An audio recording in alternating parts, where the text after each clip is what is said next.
경복궁 안 깊숙한 침전. 한 의원이 조심스럽게 문을 열고 들어섰습니다. 그날따라 왕은 유난히 안색이 좋지 않았습니다. 눈가에는 피로가 짙게 내려앉아 있었고, 책상 위엔 밤새 들여다보던 문서들이 산처럼 쌓여 있었습니다. 물 항아리 하나가 텅 비어 있었는데, 그것이 오늘 아침 세 번째 비워진 항아리였습니다. 어이가 무릎을 꿇었습니다. 그의 손은 미세하게 떨리고 있었습니다. 진맥을 마친 뒤 입술을 열기까지 한참의 시간이 걸렸습니다. 조심스럽게, 그러나 분명하게 아뢰었습니다. 주상전하, 옥체를 지키시려면 당장 식단을 바꾸셔야 하옵니다. 육식을 줄이시고 물을 절제하시며. 왕은 잠시 아무 말도 하지 않았습니다. 그러다 천천히, 아주 천천히 고개를 들었습니다. 그 눈빛은 어이가 평생 잊지 못할 눈빛이었습니다. 위엄도 분노도 아니었습니다. 차라리 솔직한, 어쩌면 쓸쓸하기까지 한 눈빛이었습니다. 과인이 고기를 먹지 않고 어찌 버티란 말이오. 어이는 그 말 한마디에 더 이상 아무 말도 할 수 없었습니다. 조선 팔도에서 가장 높은 자리에 앉아 하늘 아래 그 누구도 거스를 수 없는 권세를 가진 분이 고기 한 점 앞에 이토록 인간적인 고백을 내놓은 것입니다. 그날 어이는 침전을 나오면서 생각했습니다. 이분은 성군이시다. 그러나 그 이전에 밥상 앞에서 눈이 빛나는 한 인간이시다. 여러분, 오늘 들려드릴 이야기는 화려한 공적에 관한 이야기가 아닙니다. 한글을 만들고 치국이를 만들고 자경로와 앙부일구를 만든 성군 세종의 위대한 업적 이야기가 아닙니다. 그 찬란한 치적들의 뒤에서 매일 밤 타들어가는 목을 다스리며 밥상 위 고기 한 점에 조용히 위안을 얻었던 한 인간의 이야기입니다. 이야기는 세종이 왕위에 오르기 훨씬 전으로 거슬러 올라갑니다. 세종은 어릴 때부터 유난히 책을 좋아하는 아이였습니다. 당시 사람들은 그를 일컬어 독서를 밥 먹듯 한다고 했는데, 실제로 하루 100번씩 책을 읽는 것이 당연한 일과였으니 그 말이 과연 틀리지 않았습니다. 아버지 태종이 너무 많이 읽지 말라고 방에서 책을 모두 치워버렸는데도 그는 기어이 가구 틈에서 책 한 권을 찾아내어 이불 속에서 등불도 켜지 않고 글자를 더듬었다고 전해집니다. 그런데 세종에게는 이 엄청난 독서병만큼이나 강렬한 또 하나의 기질이 있었습니다. 바로 음식, 그 중에서도 고기에 대한 각별한 애정이었습니다. 조선 왕조실록에는 세종의 이 식성이 꽤 여러 차례 등장합니다. 기록들을 차근차근 들여다보면 이것이 단순한 식탐이 아니라 거의 생리적인 필요에 가까웠음을 알 수 있습니다. 고기가 없으면 수저를 들지 않는 것이 일상이었고, 병이 든 날에도 약보다 고기 국물 한 그릇이 더 즉각적인 회복을 가져왔습니다. 곁에서 모시는 내관들은 왕의 수라상을 차릴 때 고기 반찬의 위치를 남다르게 신경 썼으며, 고기가 부족한 날엔 괜히 마음이 조마조마했다고 합니다. 이것이 과연 탐욕이었을까요? 아니면 그저 한 인간이 타고난 몸의 성질이었을까요? 세종이 왕위에 오른 것은 22살의 가을이었습니다. 이른 나이였습니다. 형 양녕대군이 세자 자리에서 물러나고 갑작스레 왕세자로 책봉된 지 2달 만의 즉위였으니 준비할 시간조차 넉넉지 않았습니다.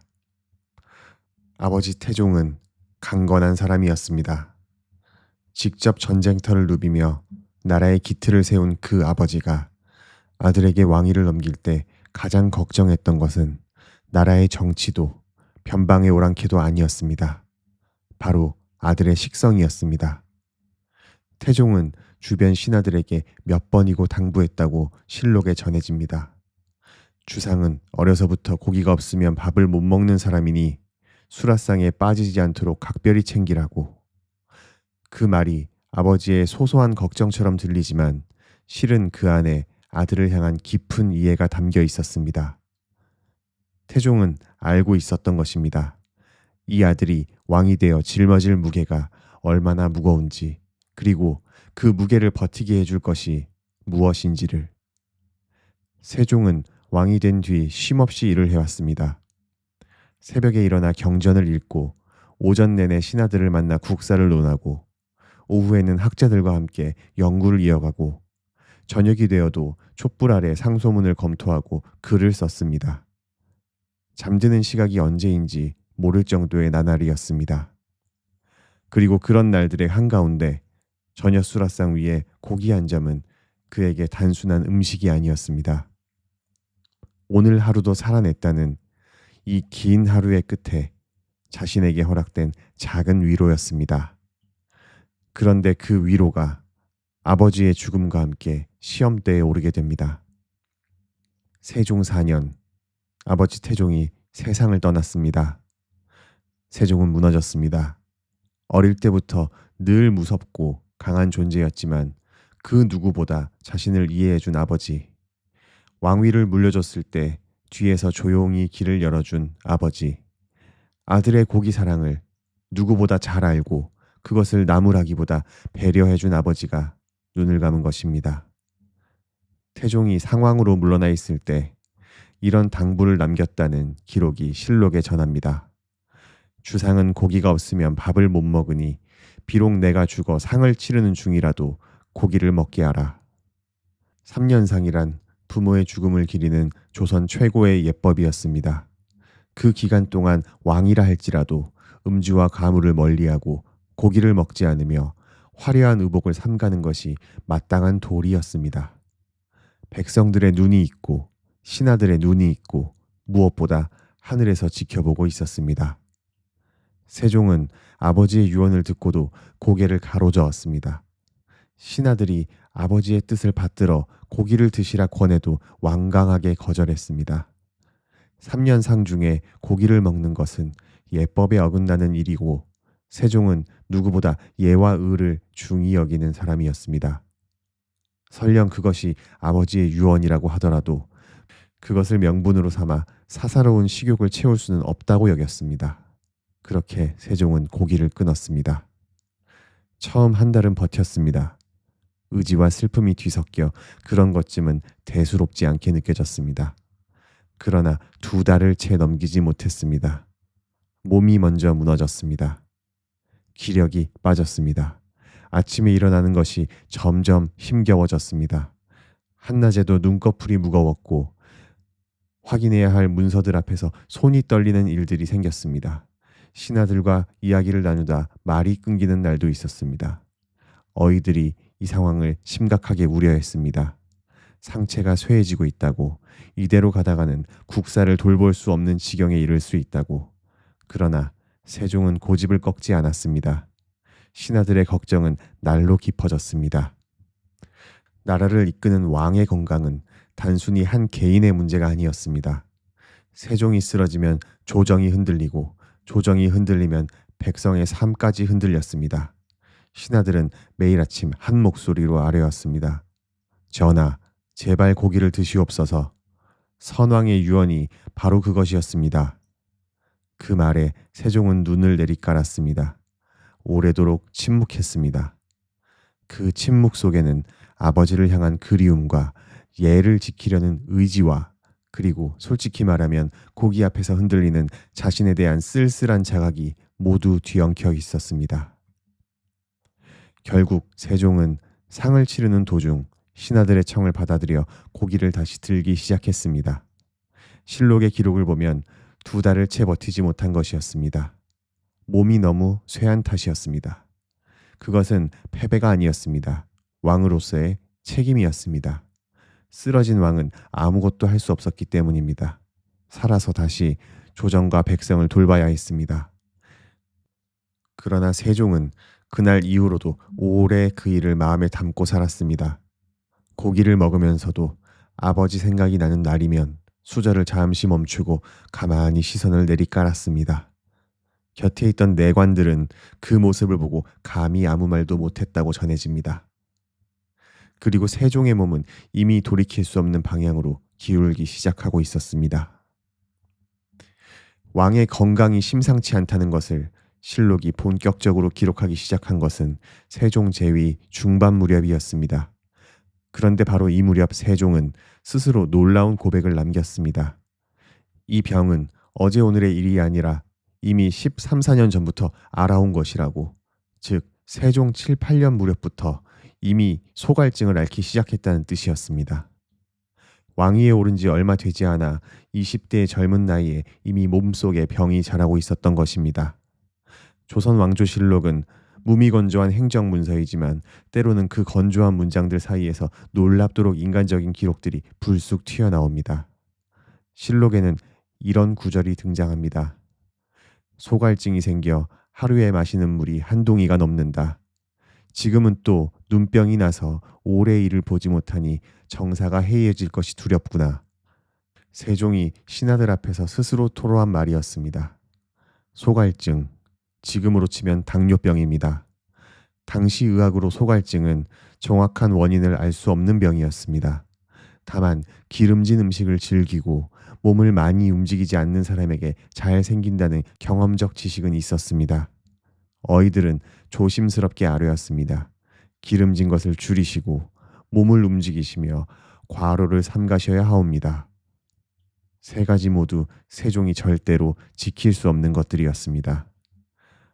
고기는 이미 세종의 몸이 오랫동안 의존해온 음식이었습니다. 몸을 움직이는 것은 어릴 때부터 책과 북과 씨름하며 살아온 학자인 왕에게는 낯선 일이었습니다.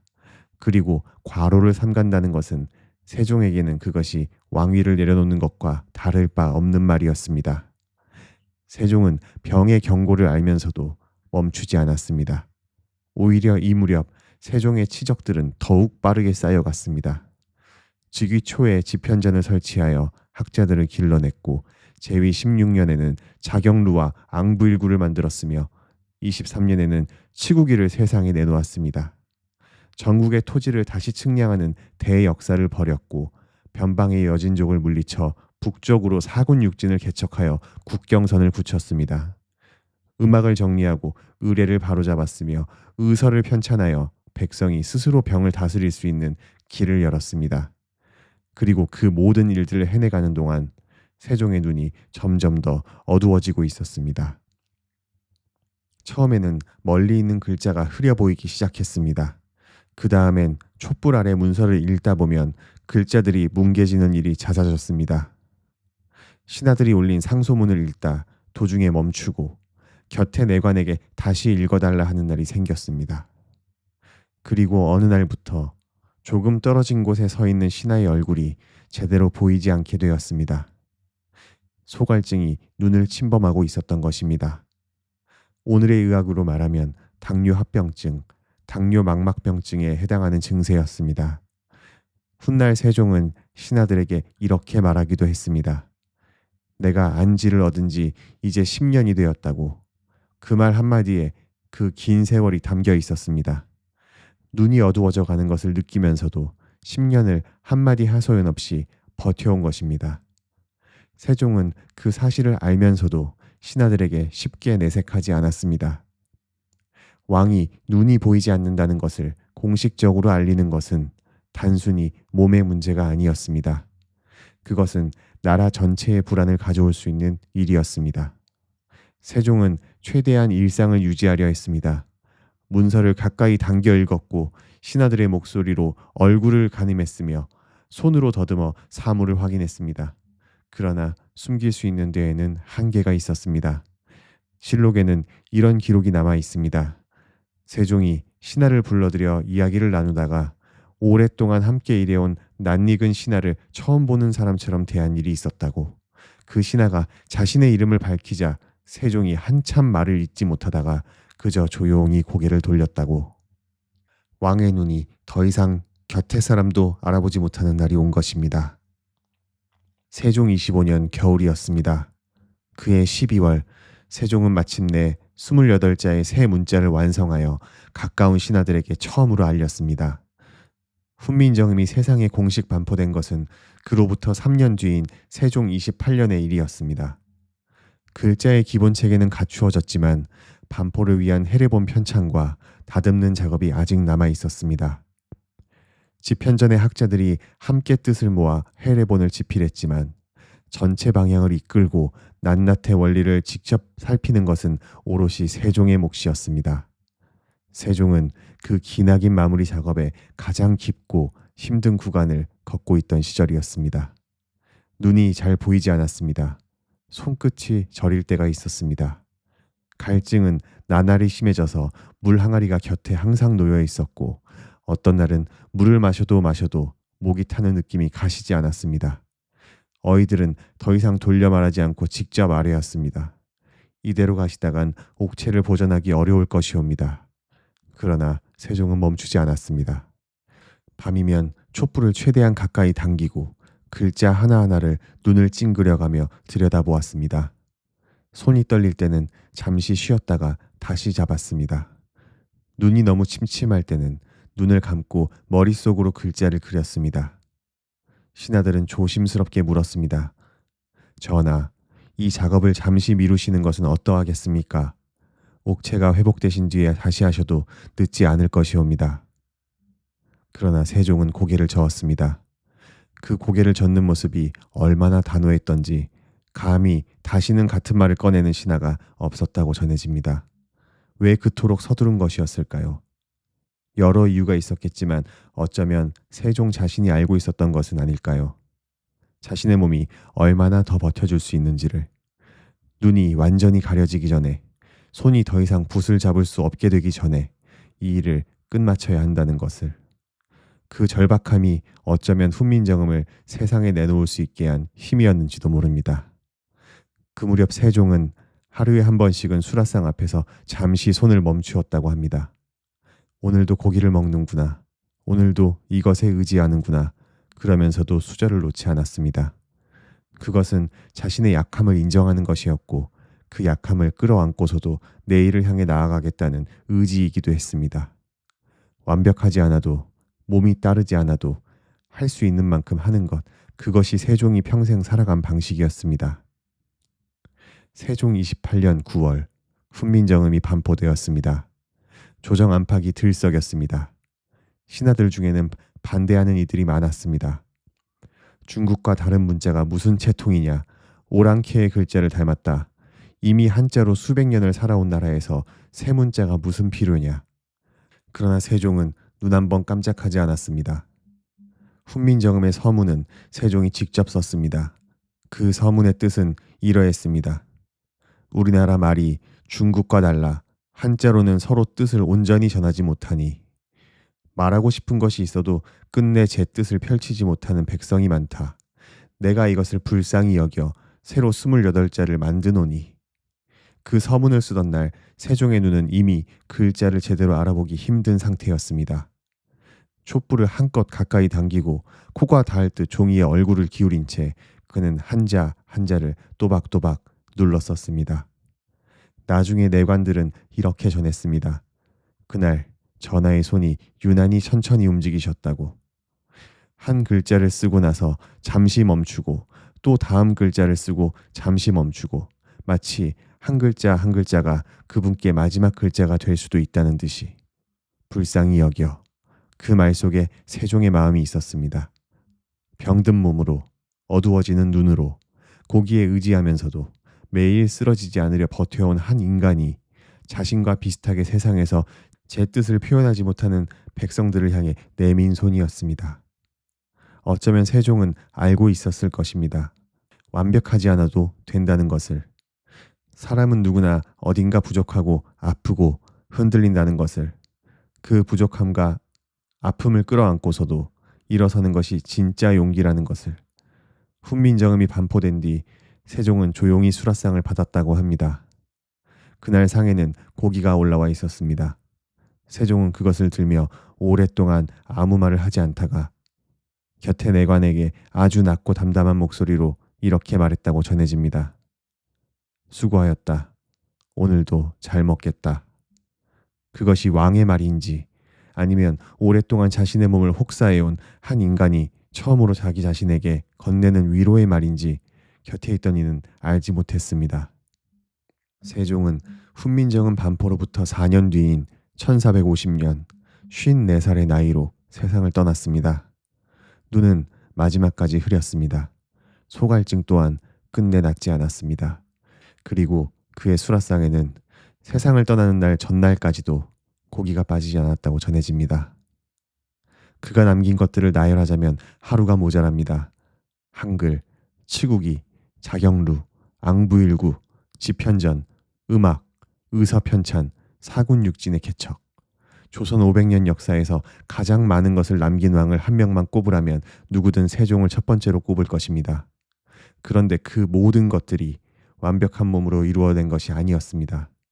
매일 목이 타들어가는 갈증을 달래며 점점 어두워지는 눈을 비벼가며 고기 없이는 기운을 차릴 수 없는 몸을 이끌고 세종은 그 부족함을 숨기려 하지 않았습니다. 적어도 가까운 신하들과 내관들 앞에서는 그는 고기를 포기하지 않았고 자신의 약함을 억지로 극복하려 하지도 않았습니다. 다만 그 약함을 있는 그대로 안고 살면서 할 수 있는 것을 최선을 다했습니다. 부족한 채로 위대했던 사람이었습니다.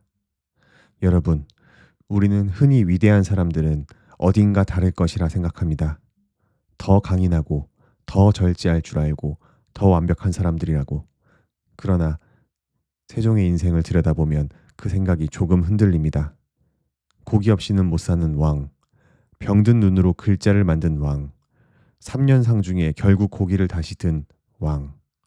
그 모든 부족함이 있었음에도 아니면 어쩌면 그 부족함이 있었기에 세종은 백성의 아픔을 헤아릴 수 있었는지도 모릅니다. 자신이 무언가를 갈망하고 참지 못하고 흔들리는 사람이었기에 그 비슷한 처지의 수많은 사람들의 마음을 읽을 수 있었던 것이지요. 여러분께서도 지금 몸 어딘가 아픈 곳이 있으십니까? 참아야 한다고, 더 강해져야 한다고, 내가 부족해서 그런 것이라고 스스로를 몰아붙이고 있지는 않으십니까? 세종도 아팠습니다. 세종도 아픈 몸을 고기에 기댔습니다. 그리고 세종도 어두운 눈으로 여생을 살았습니다.